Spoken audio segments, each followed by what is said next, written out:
Bonjour à tous. Aujourd'hui, on va parler d'Étienne de la Boétie. La Boétie est un homme de lettres français du XVIe siècle. Il appartient au mouvement de l'humanisme et il est principalement connu pour un texte dont vous connaissez probablement le titre, qui s'intitule « Le discours de la servitude volontaire », un texte écrit aux alentours de 1546 et publié une trentaine d'années plus tard. Et ce qu'il faut noter, c'est que la Boétie n'avait pas plus de 18 ans lorsqu'il a écrit ce texte, ce qui témoigne de la précocité de cet auteur et de sa grande maturité intellectuelle. D'ailleurs, certains commentateurs n'ont pas hésité à définir la Boétie comme un Rimbaud de la pensée.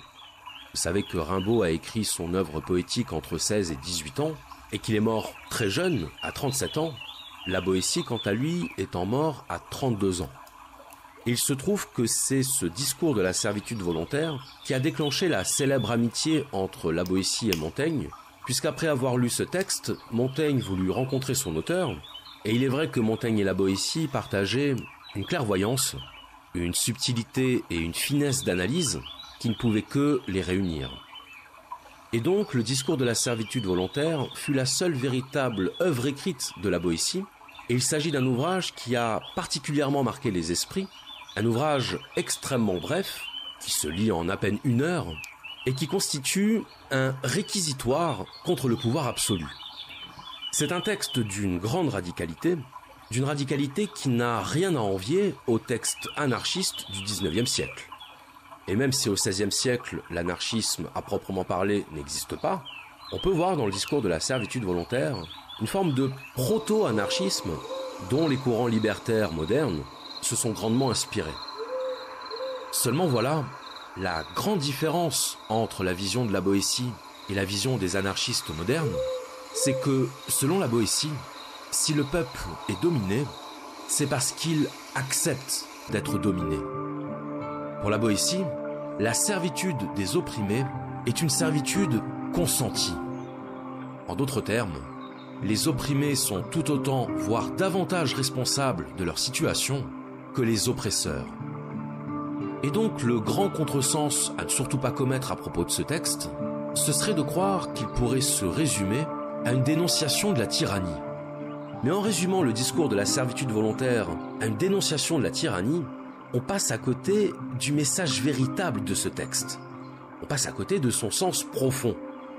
Car la particularité de la Boétie, c'est qu'il critique la tyrannie non pas du point de vue du tyran, non pas du point de vue de celui qui exerce la tyrannie, mais du point de vue de ceux qui la subissent, du point de vue du peuple.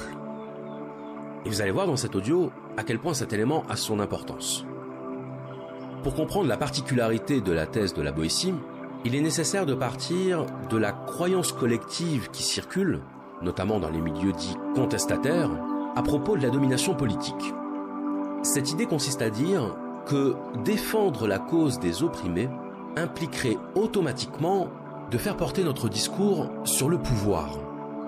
Défendre la cause des opprimés, ce serait dénoncer les oppresseurs.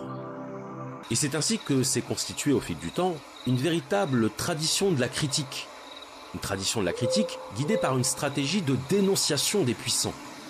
Dénonciation des puissants, de leurs privilèges, de leur mépris à l'égard des catégories populaires, si bien qu'on a intériorisé l'idée que le problème à l'origine de tous nos maux, c'était nos dirigeants. Le paradigme contestataire, c'est la vision du monde dans laquelle on impute aux dirigeants politiques la responsabilité de l'asservissement des catégories populaires. Et là, je suis certain que beaucoup d'entre vous, en entendant ces mots, vont se dire « Bah oui, c'est normal. S'il y a des dominés, c'est parce qu'il y a des dominants. Et si les dominés souffrent de leur situation de domination, la faute en revient aux dominants. À qui d'autre ? Eh bien, si vous pensez ça, sachez qu'il s'agit là d'un point de désaccord fondamental avec la thèse de la Boétie. Pour la Boétie, les responsables de la domination ne sont pas les dominants. Les responsables de la domination, ce sont les dominés. En d'autres termes, le problème de la domination, c'est nous. Alors voilà une allégation qui ne fait pas du tout plaisir à entendre. Et qui fait d'autant moins plaisir à entendre que nous sommes conditionnés à ne pas vouloir l'entendre. Nous ne sommes pas conditionnés à vouloir entendre que la responsabilité de la domination revient au dominé. Nous sommes au contraire conditionnés à penser que si nous sommes dominés, c'est de la faute du dominant. Et que s'auto-attribuer la responsabilité de notre domination, c'est ajouter l'injure à l'injustice. Et c'est la raison pour laquelle le discours de la servitude volontaire est un texte choc. Un texte radical, au sens étymologique, radical signifiant qui prend les choses à la racine. Et la racine, c'est ce qui est enfoui dans les profondeurs.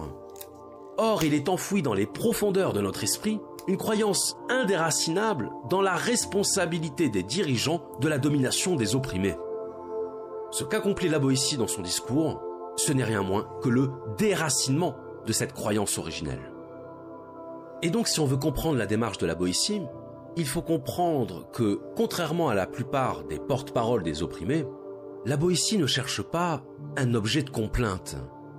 Il ne cherche pas un coupable extérieur. Parce que reprocher à l'oppresseur d'être un oppresseur, ça ne fait pas avancer la cause des opprimés. Et parce qu'il ne dépend pas de nous que le pouvoir veuille nous opprimer. Ce qui dépend de nous, c'est d'accepter ou non d'être des opprimés. Et là, on retrouve en filigrane le précepte des stoïciens. Le précepte qui nous recommande de nous soucier uniquement de ce qui dépend de nous et de ne pas nous soucier de ce qui ne dépend pas de nous. Or, il ne dépend pas de nous que le pouvoir veuille nous opprimer. En revanche, il dépend entièrement de nous laisser opprimer. Alors oui, c'est très confortable d'avoir un coupable à désigner.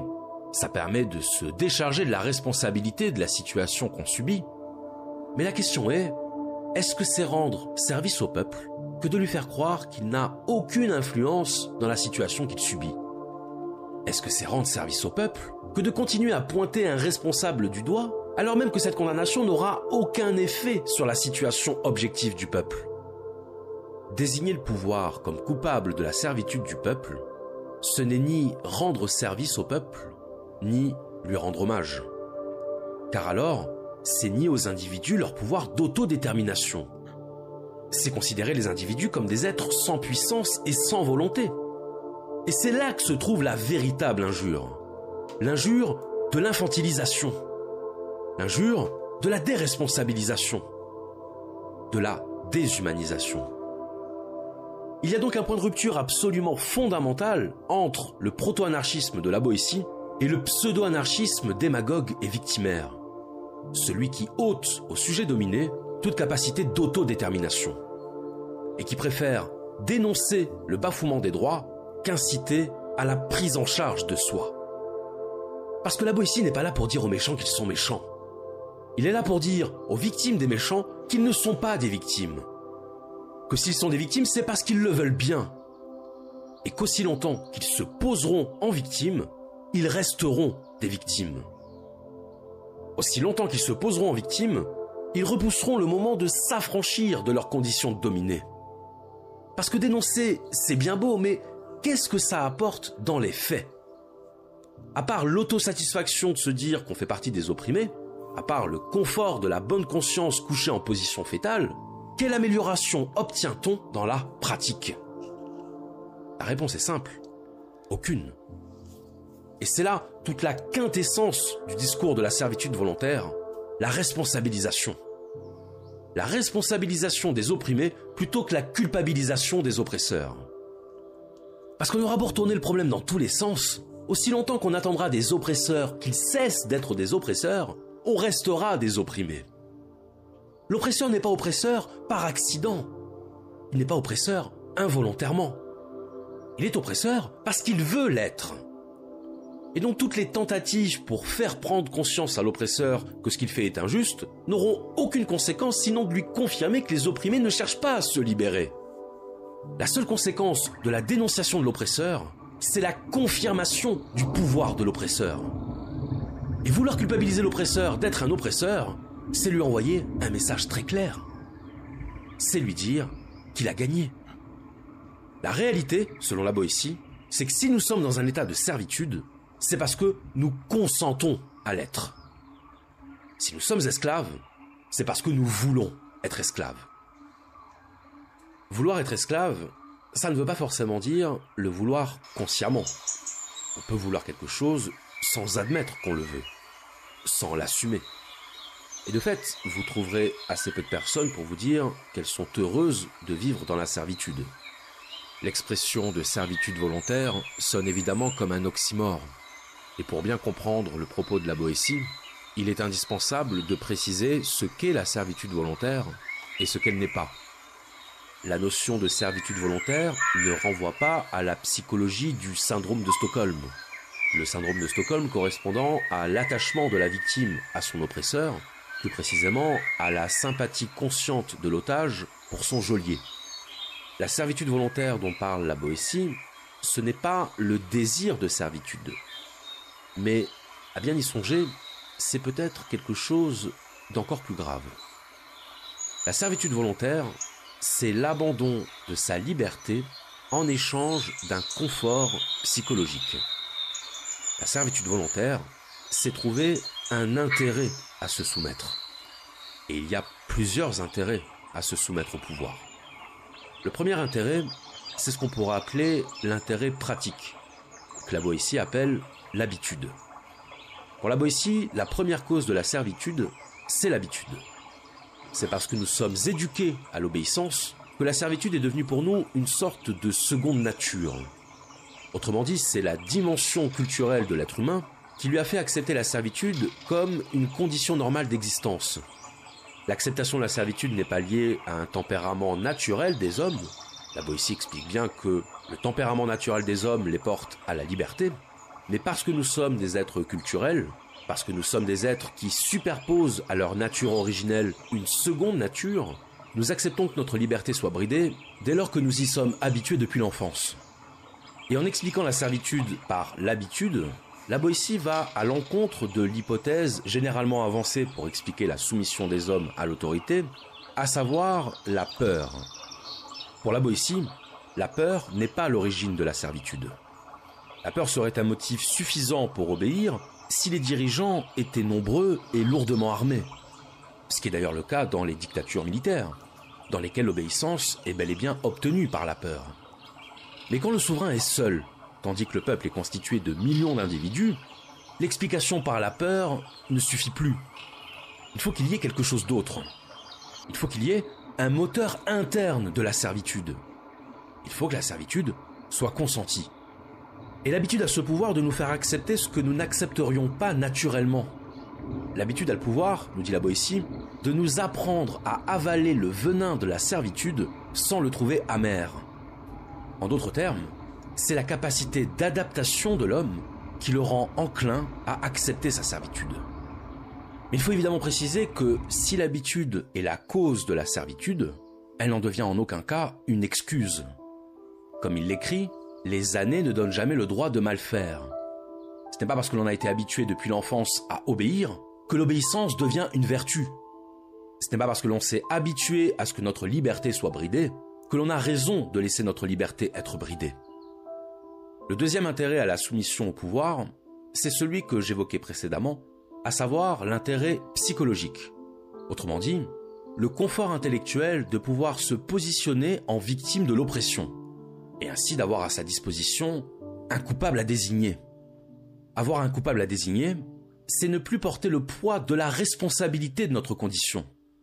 C'est avoir entre les mains un joker de libération mentale. Parce qu'avoir un coupable à désigner nous dispense d'avoir à sortir de notre condition de victime. Et on peut alors convertir notre passivité pratique en gratification symbolique. Puisqu'être victime, c'est se rendre disponible à l'attention et à la compassion d'autrui. Se positionner en victime, c'est se dispenser d'avoir à mettre en œuvre des solutions pour sortir de sa condition de victime. Et on peut construire un barrage anti-solution autour de soi pour se garantir le maintien dans notre situation de victime. Comme on peut se plaindre de ce qu'on subit, non pas pour trouver le moyen de ne plus le subir, mais pour le soulagement que procure le fait de le faire savoir. Pointer la culpabilité sur les oppresseurs de notre liberté, c'est admettre que notre liberté dépend du bon vouloir de notre oppresseur. C'est donc reconnaître la supériorité de notre oppresseur sur nous. C'est donc valider le rapport de domination dont on est la victime. Et sur le plan psychologique, le sentiment de bonne conscience que produit la soumission à l'oppresseur peut conduire à vouloir que ce rapport de domination perdure. Et alors, l'intérêt psychologique peut se prolonger en un troisième intérêt, à savoir l'intérêt intellectuel, voire philosophique, et qui consiste dans la délimitation du monde en deux catégories, les gentils et les méchants, les bons et les mauvais, les faibles et les forts. Or, dans l'imaginaire collectif, appartenir au camp des faibles, c'est appartenir au camp des gentils. La littérature romanesque et le cinéma sont structurés par cette ligne médiatrice, cette vision dichotomique entre les forces du bien et les forces du mal. Et vous remarquerez qu'en général, la force est du côté des méchants. Et les gentils doivent souvent s'unir ou faire preuve de ruse pour triompher des forces du mal. Même si, dans les faits, il n'y a qu'au cinéma que les gentils gagnent à la fin. Ainsi, la force est vue comme l'attribut des méchants. La force est vue comme quelque chose qu'il faut condamner. Et c'est d'ailleurs ça qui conditionne notre conception de la domination politique. Les forts sont les méchants justement parce qu'ils sont les forts. Et les faibles sont les gentils justement parce qu'ils sont les faibles. Le faible, c'est celui qu'il faut défendre. C'est celui qu'il faut protéger. C'est celui pour lequel il faut avoir de la compassion. Mais sauf que le pouvoir n'a aucune compassion pour les faibles. Et donc à aucun moment on ne rend service au faible en le maintenant dans sa faiblesse. À aucun moment on aide le faible à relever la tête face au fort en lui disant que la force c'est mal. Au contraire, on entérine sa servitude. Parce que si la domination est le résultat d'un rapport de force entre un fort et un faible, justifier la faiblesse, c'est se faire le complice du fort. Et quand on demande au pouvoir de faire preuve de compassion à notre égard, on lui demande de ne plus être le pouvoir. Il n'y a qu'un faible pour croire qu'un fort est sensible à la faiblesse. La domination politique n'est pas un rapport de compassion, la domination politique est un rapport de force.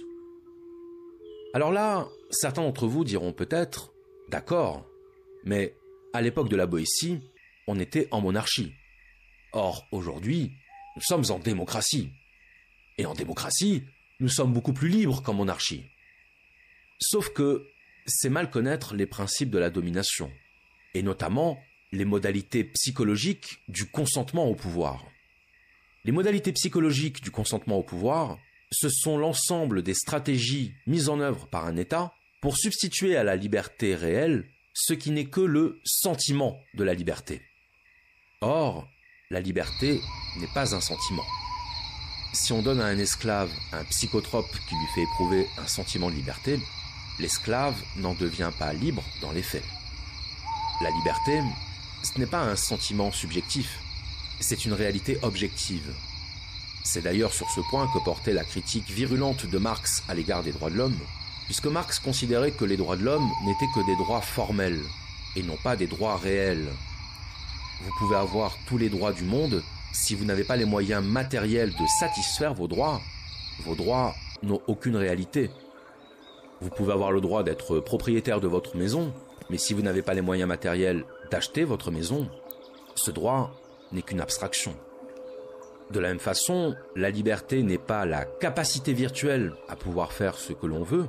La liberté, c'est la capacité réelle, effective, de pouvoir réaliser sa volonté. Encore faut-il que notre volonté ne soit pas aliénée. Et justement, en parlant de volonté aliénée, la stratégie de consentement au pouvoir dont parle la Boétie, c'est la stratégie qu'utilisaient déjà les empereurs romains. Et cette stratégie, vous la connaissez parce qu'on en a déjà parlé, c'est le divertissement. Le divertissement, ça regroupe l'ensemble des moyens par lesquels on procure aux individus un plaisir éphémère qui va détourner leur attention de leur situation objective. Quand on va voir un match de foot, on ne se pose pas la question de la domination politique. Quand on est sous l'emprise d'une drogue, ou quand on fait du shopping, ou quand on regarde un film porno, on ne se pose pas la question de la domination politique. Et la Boétie montre bien que cette stratégie a un double intérêt, car en plus de détourner l'attention du peuple de sa servitude, elle induit ce qu'il appelle un amollissement de la volonté. L'accoutumance au divertissement nous fait perdre le goût de notre liberté. Et donc cette stratégie d'amollissement de la volonté par le divertissement montre bien que le pouvoir ne s'exerce pas uniquement par la force. Car lorsqu'il s'exerce par la force, le pouvoir devient visible. Et alors, à ce moment-là, Il ouvre la voie à la possibilité de l'insurrection. Le pouvoir ne s'exerce pas uniquement par la force, il s'exerce d'abord par la ruse. Et le divertissement, c'est la ruse du pouvoir pour produire un amollissement de la volonté et un abrutissement de l'esprit. Et ce faisant, on rend les individus consentants et donc acteurs de leur soumission.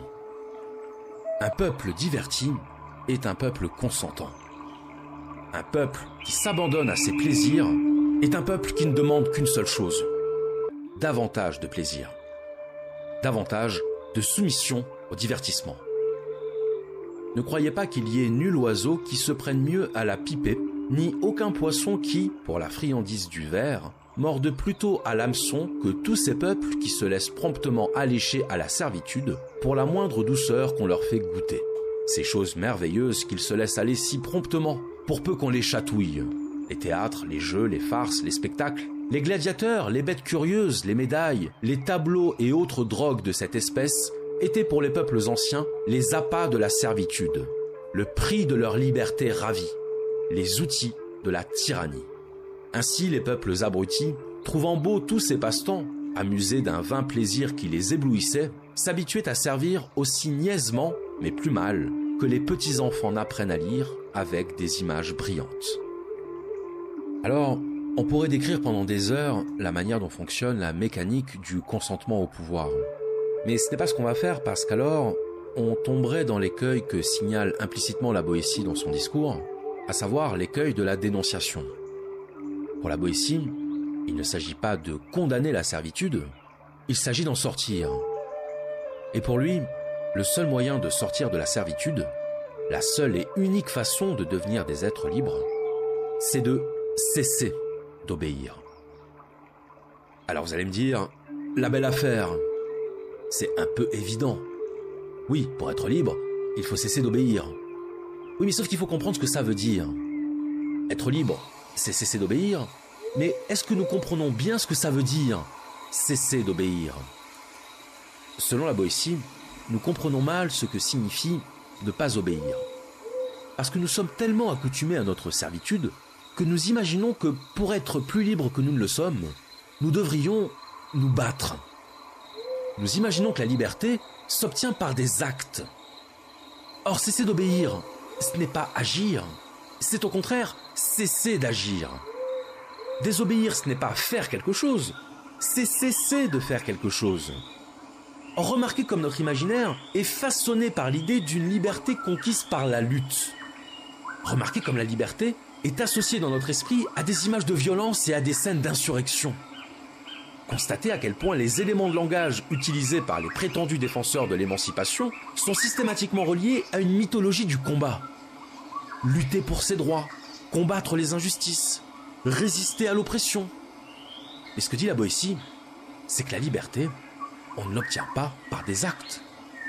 On ne se débarrasse pas d'un fardeau en le combattant, on s'en débarrasse en le lâchant. Être libre, ce n'est pas vociférer à l'oreille des dirigeants, ce n'est pas les menacer de mettre le feu aux poubelles. Parce que de toute façon, les poubelles, c'est nous qui allons les payer. Être libre, c'est désobéir. Être libre, c'est cesser d'agir conformément à la volonté du pouvoir. Et c'est ça qui fait dire à la Boétie que dès lors qu'on cesse d'obéir au pouvoir, sans violence, sans agressivité, juste cesser d'agir selon sa volonté, alors le pouvoir est nu. Le pouvoir est démuni. Parce que le pouvoir a besoin de notre participation active. Et parce que combattre le pouvoir, c'est encore le nourrir. C'est le légitimer comme pouvoir. C'est le valider comme pouvoir.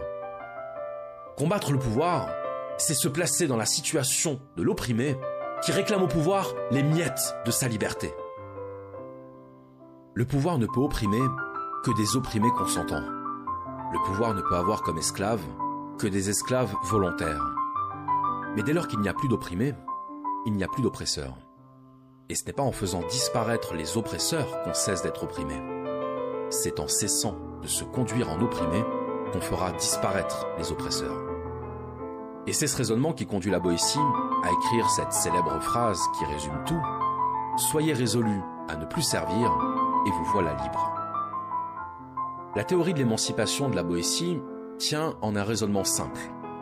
Un raisonnement qui annonce près de 3 siècles en avance ce que Hegel appellera la dialectique du maître et de l'esclave, et qui consiste à mettre en lumière le fait que l'oppresseur est davantage dépendant de l'opprimé que l'opprimé ne l'est de l'oppresseur. En d'autres termes, le pouvoir a davantage besoin de nous que nous n'avons besoin de lui. Et c'est ce qui fait que, paradoxalement, le recouvrement de notre liberté ne passe pas par l'action révolutionnaire, mais par le retrait de l'action servile. Alors bien sûr, la Boétie ne cache pas son admiration pour les héros guerriers de l'Antiquité qui étaient prêts au sacrifice pour défendre leur liberté. La Boétie partage avec Rousseau ce goût de la vertu antique qui passe parfois par l'usage des armes, et il serait contrefactuel de dire que dans l'histoire, la conquête de la liberté n'a jamais emprunté la voie de la révolte ou du combat révolutionnaire. Mais le fait est que cette lecture des rapports de domination, avec d'un côté les oppresseurs et de l'autre les opprimés, a tendance à nous faire oublier cette dialectique de l'interdépendance oppresseur-opprimé qui nous invite à désessentialiser notre état de servitude, à ne plus le considérer comme une fatalité héritée à la naissance, mais comme un mode d'être que l'on peut accepter ou refuser. Et parce qu'une bonne citation vaut mieux qu'une longue explication, je vais vous lire un passage du discours de la servitude volontaire dans lequel la Boétie exprime parfaitement ce rapport d'interdépendance de l'oppresseur et de l'opprimé.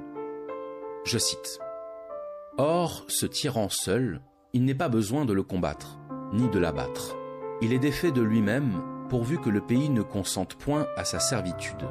Il ne s'agit pas de lui ôter quelque chose, mais de ne rien lui donner. Pas besoin que le pays se mette en peine de faire rien pour soi, pourvu qu'il ne fasse rien contre soi. Ce sont donc les peuples eux-mêmes qui se laissent, ou plutôt qui se font malmener, puisqu'ils en seraient quittes en cessant de servir. C'est le peuple qui s'asservit et qui se coupe la gorge, qui, pouvant choisir d'être soumis ou d'être libre, repousse la liberté et prend le joug, qui consent à son mal, ou plutôt qui le recherche. S'il lui coûtait quelque chose pour recouvrer sa liberté, je ne l'empresserai pas, même si ce qu'il doit avoir le plus à cœur est de rentrer dans ses droits naturels et, pour ainsi dire, de bête redevenir homme. Mais je n'attends même pas de lui une si grande hardiesse. J'admets qu'il aime mieux je ne sais quelle assurance de vivre misérablement qu'un espoir douteux de vivre comme il l'entend. Mais quoi ?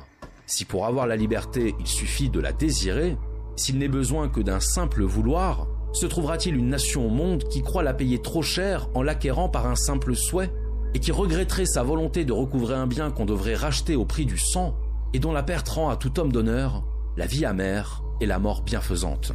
Certes, comme le feu d'une petite étincelle grandit et se renforce toujours, et plus il trouve de bois à brûler, plus il en dévore, mais se consume et finit par s'éteindre de lui-même quand on cesse de l'alimenter, de même, plus les tyrans pillent, plus ils exigent.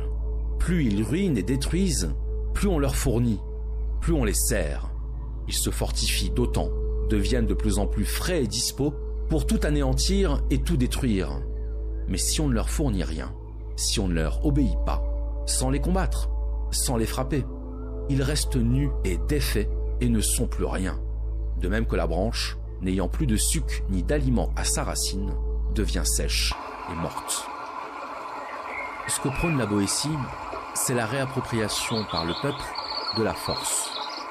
Non pas de la force comme violence, non pas de la force comme agressivité, de la force comme résolution, de la force comme fermeté de l'âme, de la force comme capacité à simplement dire non. Pas à s'énerver, pas à crier ou à gesticuler dans tous les sens, juste dire non. Quand la Boétie réintroduit la notion de force dans son discours, il ne fait en réalité que réintroduire la pièce maîtresse des rapports de domination politique. Et si cette idée dérange nos esprits, c'est parce qu'elle est un coup de réalisme dans le visage de l'idéalisme. Rappelez-vous, dans l'épisode sur le pragmatisme de William James, on avait parlé de cette tendance naturelle à admirer l'idéal, à admirer l'abstraction. L'idéalisme, c'est notre désir de nous réfugier dans la perfection de l'idéal et de fuir la réalité parce qu'elle ne nous semble pas digne d'admiration. Au réalisme des rapports de force, nous préférons l'élégance de la formule sur tableau noir. Sauf que la réalité n'est pas un tableau noir.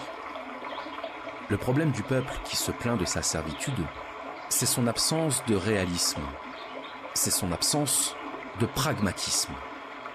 C'est cet idéalisme qui conduit à croire qu'il suffirait d'informer les dirigeants qu'ils asservissent le peuple pour qu'aussitôt ils cessent de l'asservir. Ou qu'il faudrait théoriser un modèle politique juste et vertueux pour qu'aussitôt les dirigeants se mettent à l'appliquer. Mais enfin, vous pouvez dessiner le plus beau modèle politique sur un tableau noir. Tant que vous n'avez pas le pouvoir, votre modèle politique, ce n'est qu'un dessin. Se demander ce que serait le système politique idéal, alors même que le pouvoir d'imposer ce modèle est égal à 0, ça n'a aucun intérêt. Parce que votre système politique idéal, le pouvoir s'en fiche complètement.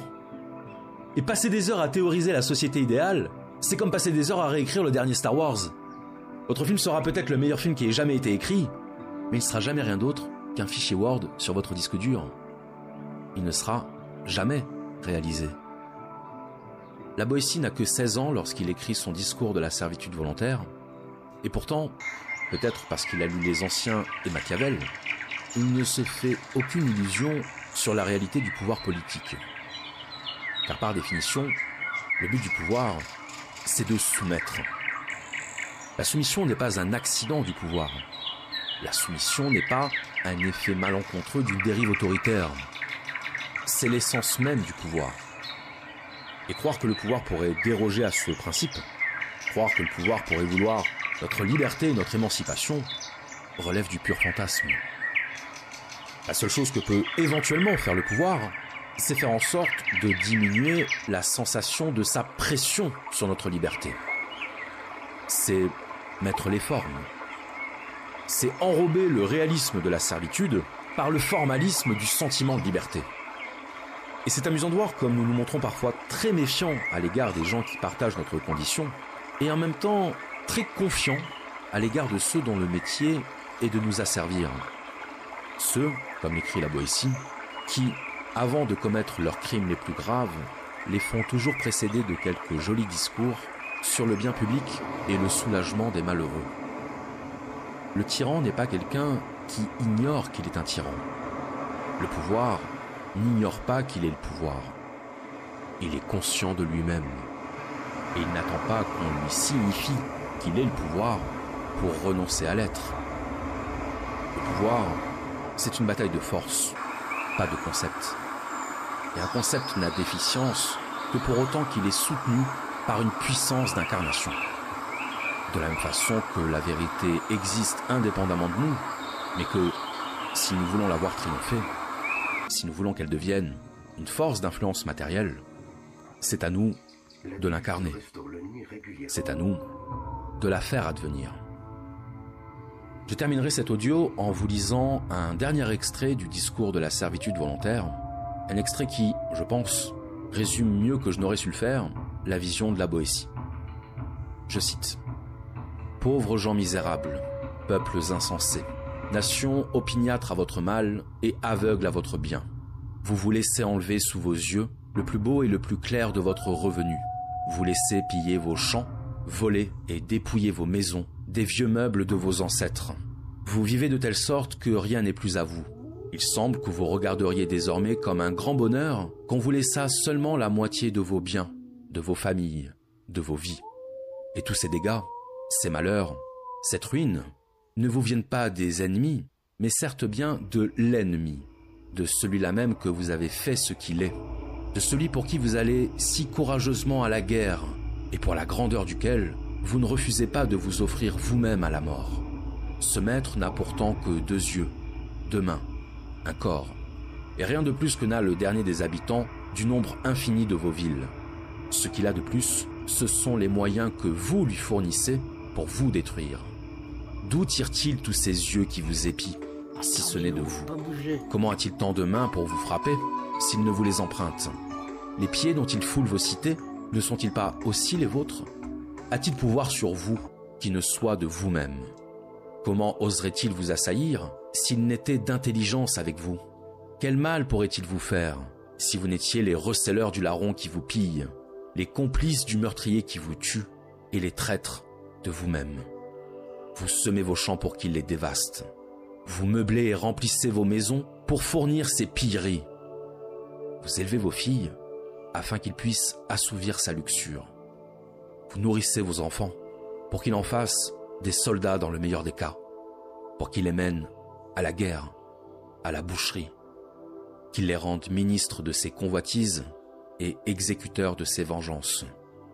Vous vous usez à la peine afin qu'ils puissent se mignarder dans ses délices et se vautrer dans ses sales plaisirs. Vous vous affaiblissez afin qu'ils soient plus forts et qu'ils vous tiennent plus rudement la bride plus courte. Et de tant d'indignité que les bêtes elles-mêmes ne supporteraient pas si elles les sentaient, vous pourriez vous délivrer si vous essayiez même pas de vous délivrer, seulement de le vouloir.